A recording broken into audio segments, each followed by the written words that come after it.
Hello and welcome to Palatable Platter. So today's recipe is very much close to my heart. I have a crazy sweet tooth and I am a die-hard fan of Nutella. So before I jumped into healthy eating, I used to finish jars of Nutella. I know, right? But now I can eat this homemade Nutella without any guilt. It is silky smooth and creamy nut butter which doesn't have any sugar. Now before we get started, do you see that tiny thumbs up button below the video? Go hit that like button, share this with your friends and subscribe to our channel to never miss our new recipes. Now are you excited? Well, I am, so let's get started.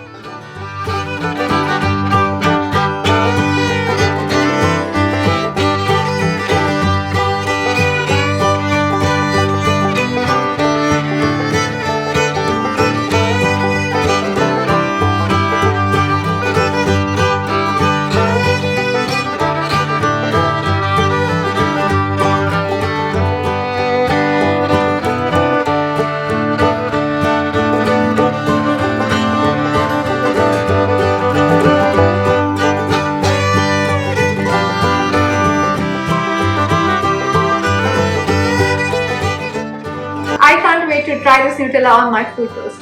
You go ahead and try this recipe and let me know how that goes in the comment section down below. Like this video, share it with your friends and subscribe to our channel to never miss our new recipes. Also follow us on Instagram at Palatable Platter. See you next week.